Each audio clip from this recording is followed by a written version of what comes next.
हे बघा बाहेरून खुसखुशीत आणि आतून रसरशीत खूप लेयरची हलवाईसारखी बालुशाही.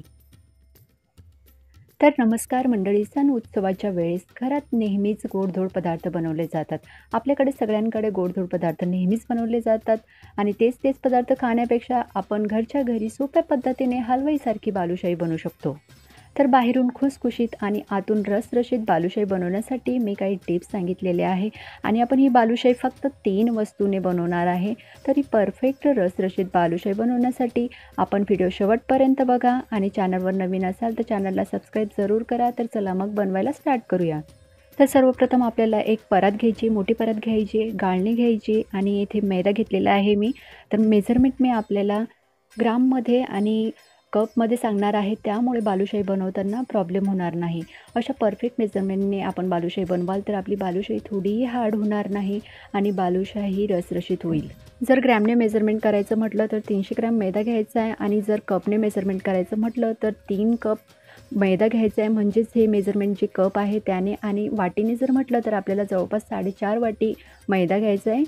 आणि आता मैदा घेतल्यानंतर आपल्याला 1 टेबलस्पून म्हणजेच एक मोठा चम्मच असतो तो बेकिंग पावडर घ्यायचं आहे. आणि हे दुसरं टीस्पून आहे, तर टीस्पून नाही घ्यायचं, मोठं जे टेबलस्पून असतं ते घ्यायचं आहे. आपण बघू शकता दोघांमध्ये फरक. बेकिंग पावडर 1 चम्मच घातल्यानंतर यात मीठ घालायचं आहे. मीठ घातल्यामुळे चव जी असते ती छान येते. आणि हे जे ड्राय पदार्थ आहे ते व्यवस्थित गाळून घेऊ. गाळून घेतल्यामुळे काय होतं की सगळे पदार्थ व्यवस्थित मिक्स होतात आणि जो मैदा आहे तो हलका होतो. आणि इथे आपल्याला अर्धा कप तूप घ्यायचं आहे. तूप मी इथे वितळून घेतलेलं आहे आणि वाटीने जर मेजर करायचं म्हटलं तर अर्ध्या वाटीपेक्षा थोडं जास्त तूप घ्यायचं आहे. आणि हे तूप जे आहे अगदी कोमट आहे, एकदम गरम वगैरे तूप घ्यायचं नाही आहे, कोमट घ्यायचं आहे. आणि घेतल्यानंतर आपल्याला हे व्यवस्थित मिक्स करायचं आहे. अशा प्रकारे मिक्स करायचं आहे. तूप घातल्यामुळे जी बालुशाही आपण बनवतो आहे ती एकदम खुसखुशीत होते. तूप टाकल्यामुळे जे पदार्थ कोणतेही आपण बनवतो त्यांना खुसखुशीतपणा येतो आणि तेल टाकल्यामुळे कोणत्याही पदार्थांना कुरकुरीतपणा येतो. तर यामुळे आपल्याला येथे खुसखुशीतपणा पाहिजे त्यासाठी आपण तूप टाकतो आहे. आणि हा जो मैदा आणि आपण जे तूप टाकलेलं आहे ते आपल्याला हलक्या हाताने व्यवस्थित मिक्स करायचं आहे. जेणेकरून आपण जे तूप टाकलेलं आहे ते व्यवस्थित सगळ्या मैद्याला लागेल, म्हणजेच व्यवस्थित मिक्स होईल. अशा प्रकारे आपल्याला हे मिक्स करायचं आहे. आपण बघू शकता. आणि आता असा गोळा बनवून बघायचा आहे. आपण बघू शकता अशा प्रकारे. तर हे व्यवस्थित बाइंड होतं आहे, म्हणजेच जे पीठ आहे ते व्यवस्थित मिक्स करून झालेलं आहे. तर याच वेळेस यात आपल्याला थोडं पाणी घालायचं आहे. पाणी घालत असताना अगदी थोडं घाला. आणि हे जे पीठ आपण तयार करतो आहे तर हे आपल्याला एकदम असं पोळीसाठी पीठ मळतो तशा प्रकारे नाही मळायचं आहे. फक्त एकत्र करायचं आहे. थोडं पाणी घालायचं आणि एकत्र करायचं आहे फक्त. हीच एक मेन स्टेप आहे जी व्यवस्थित झाली म्हणजेच जे बालुशाही आपण बनवतो आहे ते व्यवस्थित होईल.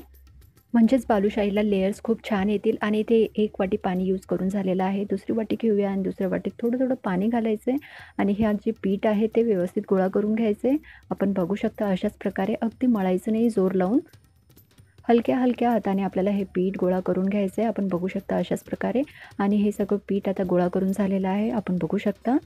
बस ह्याच प्रकारे आपल्याला जो मैदा आहे तो बाइंड करायचा आहे. एकदम मळायचं नाही, पीठ मळतो तशा प्रकारे हलक्या हाताने बाइंड करायचं आहे. आणि हे बाइंड करून झालेलं आहे. आपण बघू शकता.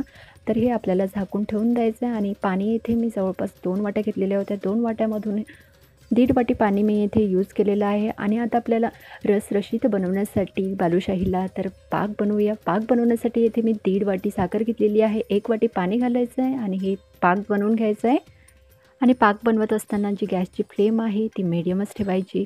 आणि हे जर मेजरमेंटने मेजर करायचं म्हटलं साखर तर ते आपण जवळपास मी 500 ग्रॅम साखर घेतलेली आहे. आणि ह्यात आपल्याला वेलची पूड घालायची. आणि वेलची पूड घातल्यानंतर कलर येण्यासाठी, छान मस्त कलर येण्यासाठी आपण कलर घालूया. कलर ऑप्शनल आहे, आपण घालू शकता, नाही घातलं तरी चालेल. आणि घातल्यानंतर व्यवस्थित मिक्स करून घेऊ. आणि सगळ्यात महत्त्वाचा पॉईंट म्हणजेच बालुशाहीसाठी लागणारं जे पाक आहे ते आपल्याला एकदम जाड नको आहे किंवा जास्त पातळही नको आहे. अगदी आपण गुलाबजामुनसाठी जो पाक बनवतो तशाच प्रकारे पाक हवा आहे. एकतारचा पाक हवा आहे आपल्याला. आपण बघू शकता. तर इथे एकतारचा पाक तयार झालेला आहे.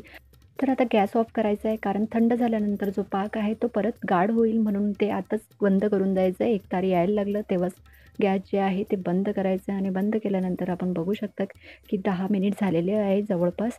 तर हे पीठ जे आहे ते पण तयार झालेलं आहे. आपण बघू शकता. तर अशा प्रकारे थोडं तूप घ्यायचं आहे आणि तूप घेतल्यानंतर हे व्यवस्थित एकावर एक ठेवायचं आहे आणि सेट करून घ्यायचं आहे. आपण बघू शकता अशाच प्रकारे आपल्याला जवळपास 3 ते 4 वेळेस लेयर करायचे आहे.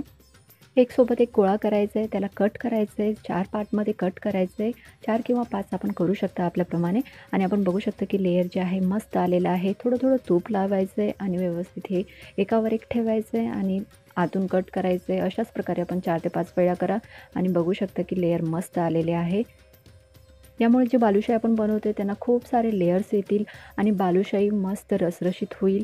तर हे व्यवस्थित सेट करून झालेलं आहे. तर आता आपल्याला बालुशाही बनवण्यासाठी गोळा घ्यायचा आहे. गोळा घेताना आपल्याला अशा प्रकारे घ्यायचा आहे आणि जे कट केलेला पार्ट आहे तो वरती ठेवायचा आहे आणि ठेवल्यानंतर बोटाने अशा प्रकारे गोल, गोल, गोल करत बालुशाही फिरून-फिरून बनवायची आणि जो दाब आहे तो अजिबात द्यायचा नाही. हलक्या हाताने बालुशाही बनवायची. आपण बघू शकता अशाच प्रकारे आणि जी थिकनेस आहे आपण बघू शकता अशा प्रकारे जाडी हवी आहे बालुशाहीला. आणि आता अशा प्रकारे बनवून झालं की आता आपल्याला होल करायचं आहे. तर होल आपण अगदी पेन्सिलने किंवा अशा प्रकारे काडी असेल काडीने किंवा बोटाने सुद्धा करू शकता. होल केल्यामुळे जी बालुशाही आहे ती आतपर्यंत तळली जाईल आणि जो पाक आहे तो आतपर्यंत सोक होईल. म्हणूनच अशा प्रकारे होल करायचं आहे आणि होल केल्यानंतर बाकीचे सुद्धा बालुशाही आपल्याला रेडी करून घ्यायचं आहे. अशाच प्रकारे हलक्या हाताने व्यवस्थित गोल गोल करायचं आहे आणि गोल केल्यानंतर हलक्या हाताने प्रेस करायचं आहे आणि प्रेस केल्यानंतर होल करायचं आहे. तर अशाच प्रकारे बाकीचे सुद्धा आपण बनवून घेऊ. तर ह्या सगळ्या तयार करून झालेल्या आहे आपण बघू शकता आणि आता तळण्यासाठी बालुशाहीला तेल घालायचं आहे एका कढईमध्ये. जे तेल आहे ते आपल्याला हलकं गरम हवं आहे. तर यात छोटासा तुकडा घालून बघूया, तो वरती येत नाही आहे लगेच म्हणजे हे जे तेल आहे ते हलकं गरम आहे. तर याच वेळेस यात आपल्याला बालुशाही घालायचं आहे.